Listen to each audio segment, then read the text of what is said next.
Have you got your bag and everything? And have you got your lunch? Bye, Madeline. Hi, I'm Irene. There are about 10,000 schools in Australia. They come in all shapes and sizes. But you can bet they've all got one thing in common: a bunch of hungry kids come lunchtime. Many schools have either their own school canteen or are supplied by a canteen at a nearby school. And who's the backbone of the school canteen? That's right, people like you and me. The volunteers and canteen staff who prepare the lunches and serve tens of thousands of kids each day.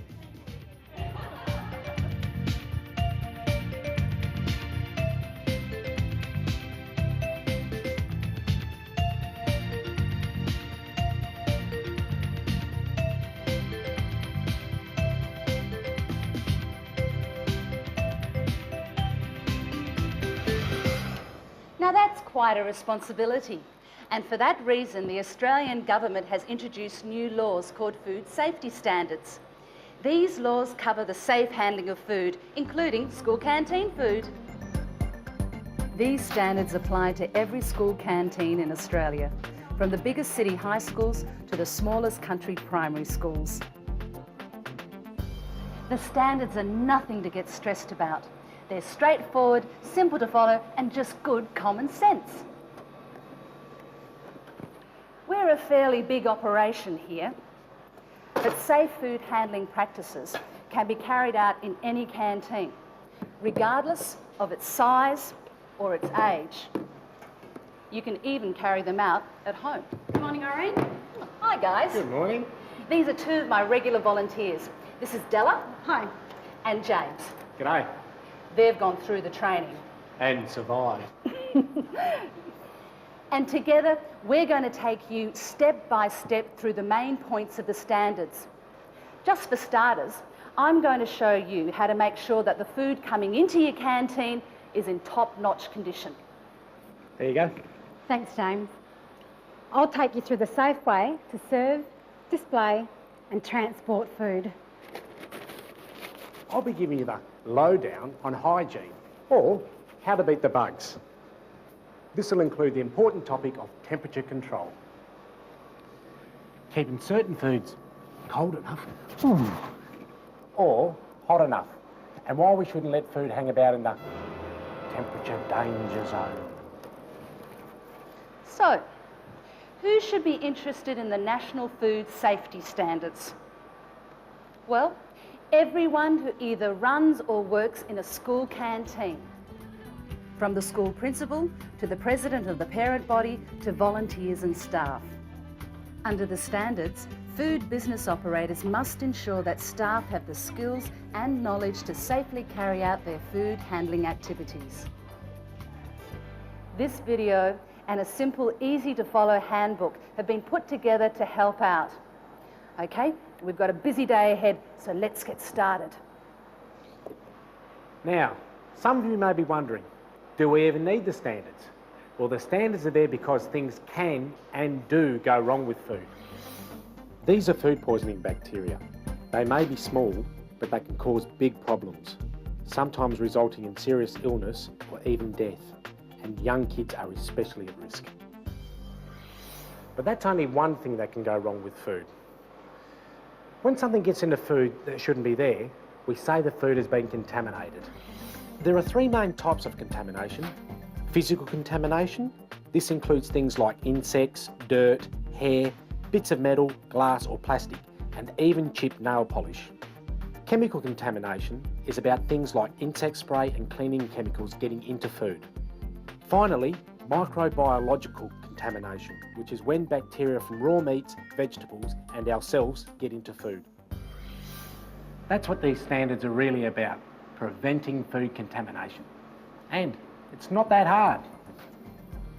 Protect food from physical contamination, wear protective clothing, wash your hands, keep insects out of the kitchen and keep food covered. Simple. To protect food from chemical contamination, store chemicals well away from food, follow instructions carefully, wash your hands and keep food covered. Easy. To protect food from microbiological contamination, Okay, this is a bit trickier, but washing your hands and keeping food covered helps. Now, we can't actually see the harmful bacteria, but we do know a lot about them. We know that bacteria are everywhere. We know how they spread, how they multiply, and how to control them. More about bacteria later, but first, we'd better take care of this delivery. I've got it, James. Food safety in your canteen starts right from the moment the food arrives. Morning, Glenys. How are you? Morning. Looks like it's going to be a hot one. When receiving food from a supplier, make sure that it's properly labelled with an Australian address so that it can be traced back if the food is recalled. Also check the delivery to make sure it matches up with what's on the invoice before you accept it. And check the condition the goods arrive in. You don't want damaged or substandard food in the canteen. The sorts of things you should reject are frozen food that's not hard, cold food that's getting warm, broken or damaged packaging, and dented or rusted tins. Thanks, Glenys. Thanks a lot. That's all fine. Keep a record of any foods you've rejected by noting the rejects on a delivery record form. This will show you if any supplier consistently delivers substandard goods. There's a template of the delivery record form in the handbook. Food which is unsafe in any way or food that has to be returned must be separated and clearly marked. Now that you've got the food in, you need to store it properly. Raw meats and vegetables should be stored well away from ready-to-eat foods such as ham and salads. You don't want bacteria from raw meats and unwashed vegetables contaminating other food.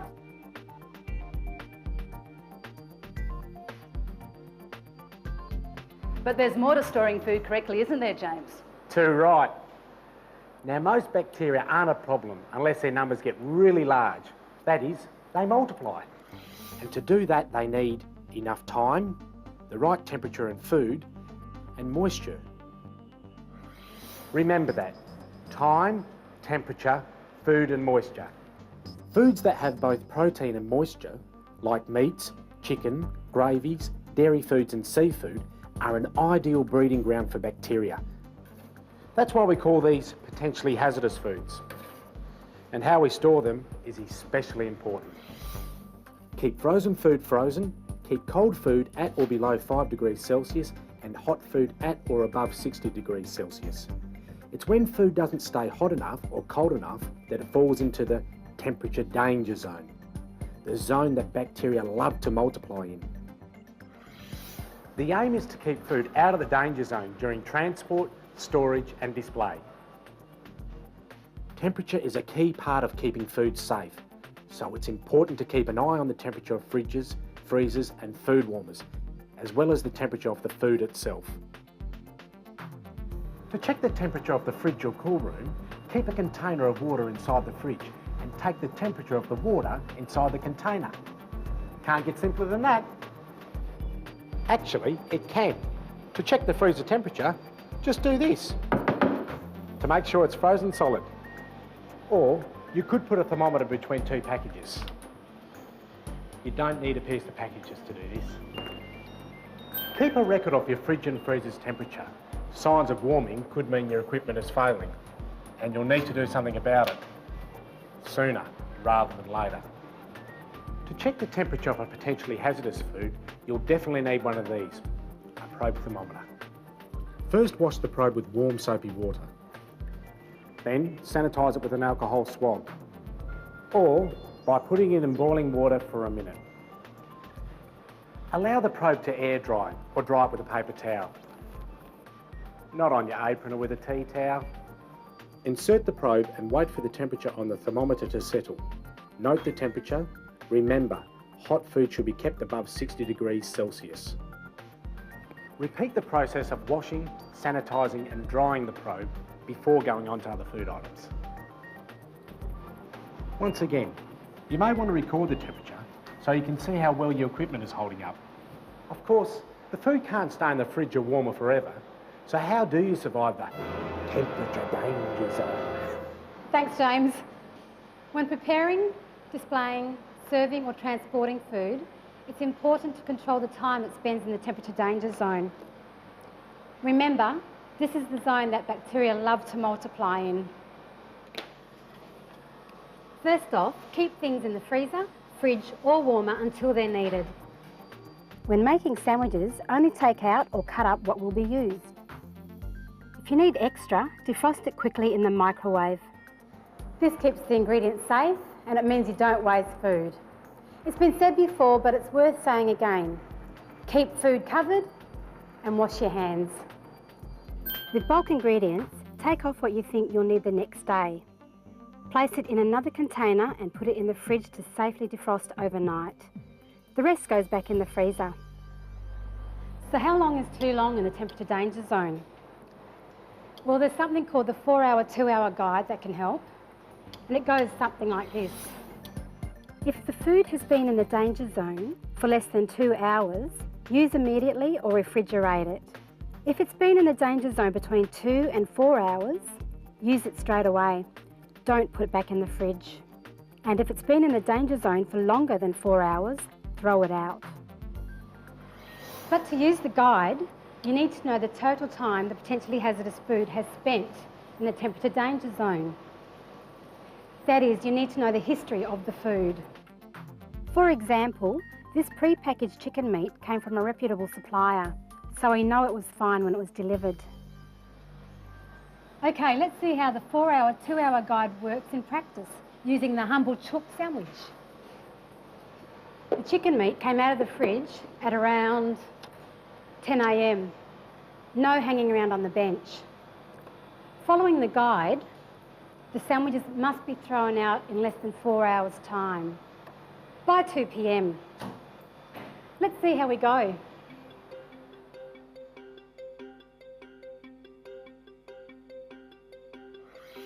When preparing food, use different boards for raw meats and salads. This will prevent bacteria from the raw meats contaminating the salads. Also, use tongs and sandwich holders to minimise contact with the food.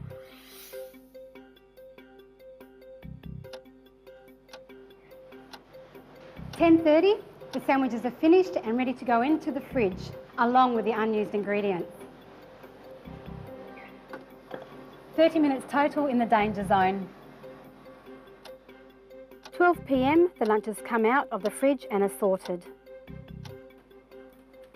Watch out for old habits like opening bags by blowing or putting your hands right inside. This may put bacteria into the bags. Here's a better way to do it. Now, what if the food has to do a bit of travelling, like to another school? How's this for a great idea? Pack the lunches into these foam boxes or cooler bags, and they're good for hot or cold.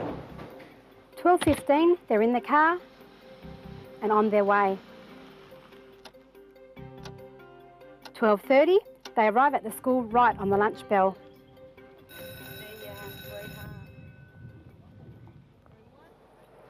Total time in the danger zone, 30 minutes plus 30 minutes, 60 minutes only. Not even close to 4 hours. Back here, the lunches are taken out of the coolers or warmers a few minutes before going to the classroom or the staff room. Remember, you can only apply the 4-hour, 2-hour guide if you know the history of the food. If in doubt, keep it in the fridge. Thanks, Andy. That's it for cold food. What about hot food?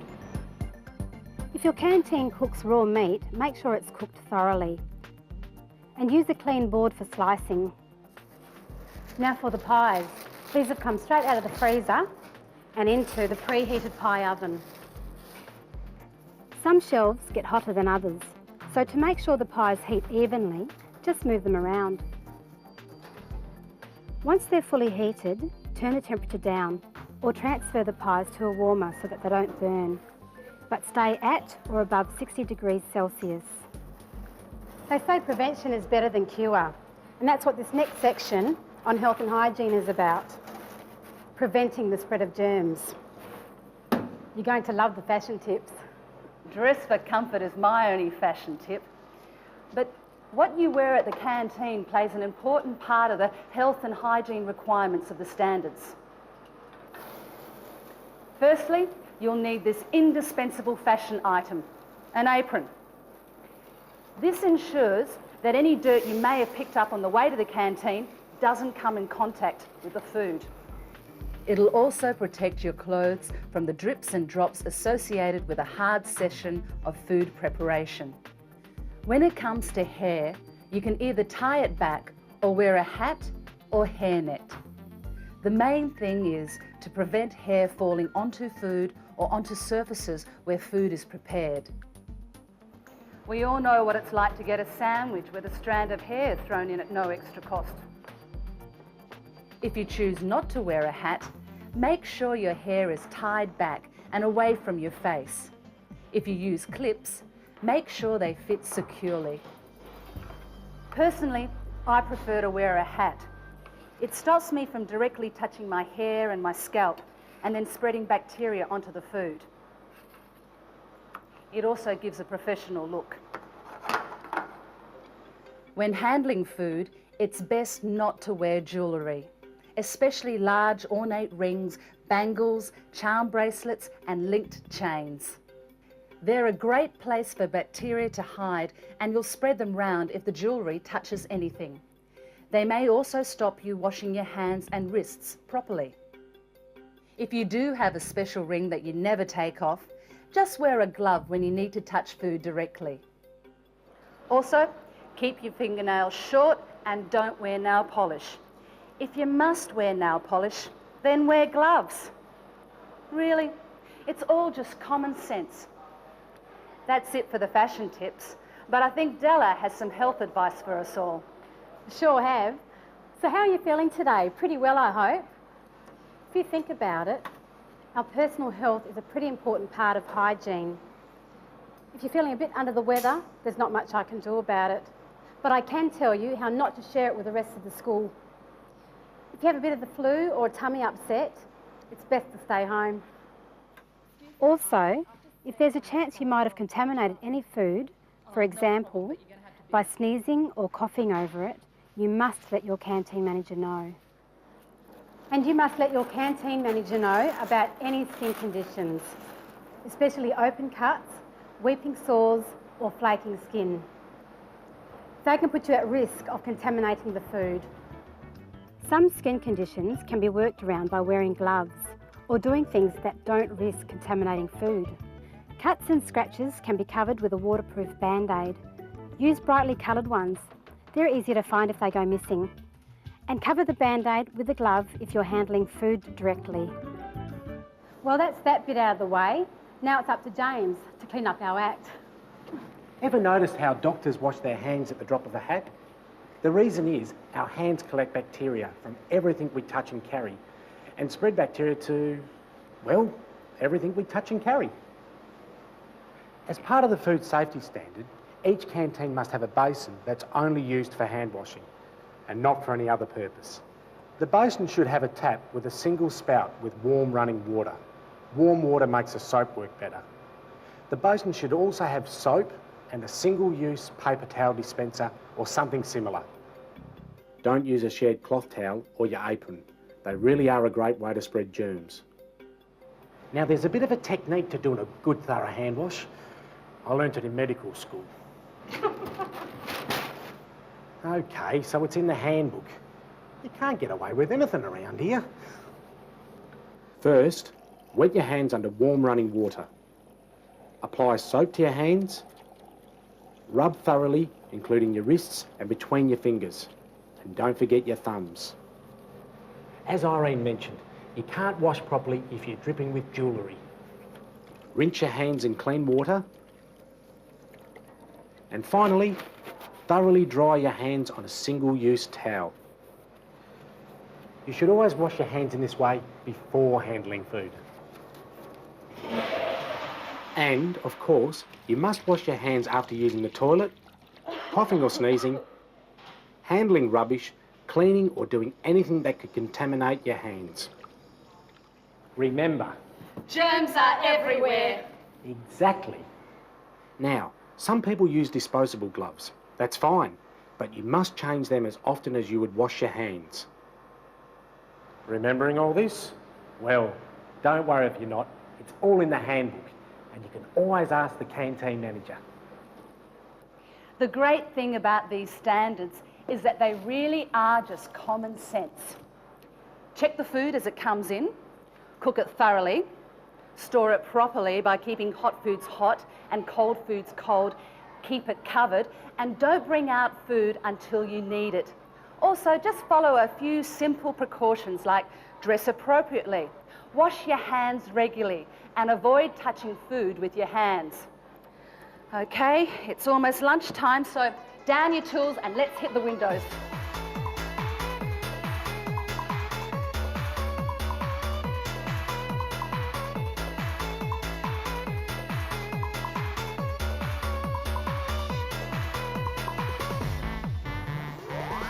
Almost there, just the clean up to go.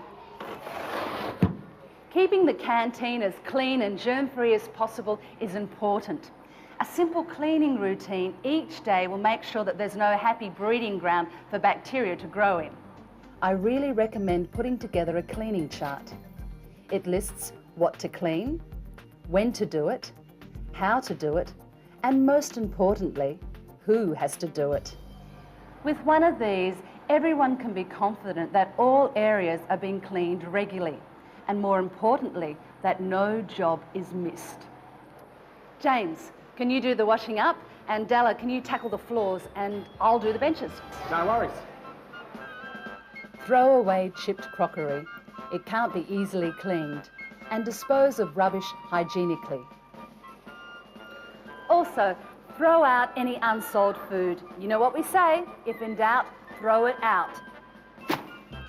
Don't let waste accumulate.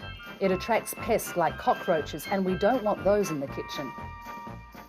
Keep equipment, floors, walls and ceilings free from visible grease and dirt. Keep counters, benches and any items that come in contact with food cleaned and sanitised. To do this, just follow these 4 simple steps. Step 1. Prepare. Remove loose dirt and food particles. Step 2. Clean. Wash with hot water and detergent. Then wipe over or rinse with clean water. Step 3. Sanitise. Apply a chemical sanitizer as directed on the label, or place items into very hot water for about a minute. Step 4. Air dry. Leave the benches, counters and equipment to air dry. Put things away as soon as they're dry. Oh, by the way, if you need to use something in a hurry, just dry with paper towels. So, what's the difference between cleaning and sanitising? Detergents are for cleaning. They remove dirt and grease, but they do not kill bacteria. Sanitisers, also known as disinfectants, do kill bacteria, but they don't remove grease. So you're going to need to use both and in the right order. No, you're not going to save time by mixing detergents and sanitisers together. It just doesn't work. You need to remove the dirt with the detergent before the sanitizer can get to the bacteria hiding underneath. Always read the directions on sanitisers carefully. Some sanitisers are toxic and need to be rinsed off. Others are non-toxic and don't need to be rinsed off. Finally, it's worth just taking a look around to make sure that everything is in order. Check that fly screens are intact, the lights are working, and that the fridge doors are sealing properly. Well, that's about it. Right now, this may all seem a bit much, but people who have made the changes really think they're great. I think these new standards have been a long time in coming. It's very important for people to realise that canteens are part of the food industry and they should apply to us. When we were drawing up our school canteen policy, we took the standards into consideration. We did a survey and we looked at the students, the staff, our own staff and the wider school community, and then incorporated the standards into our policy. I was pleased that I was able to have something that I could follow and I knew was in place. No, they were actually very easy to put in place. I was quite impressed that a lot of my helpers actually took a lot of the things they learnt home to their own kitchens. You know, being a wife and mother at home, you've sort of got to have a certain amount of hygiene as well for the kids. No, there was nothing difficult at all.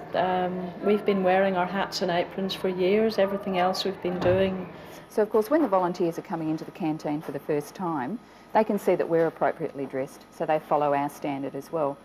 No, although our premises are very old, all my helpers do the right thing and work hygienically, so we haven't had a problem. It was never really a problem. We haven't frightened anybody off yet. Well, that's definitely it from us. As we said at the beginning of this video, safe food handling is simple and straightforward. But it is very important because it's all to do with something that we care a great deal about, the safety of our kids. See you later.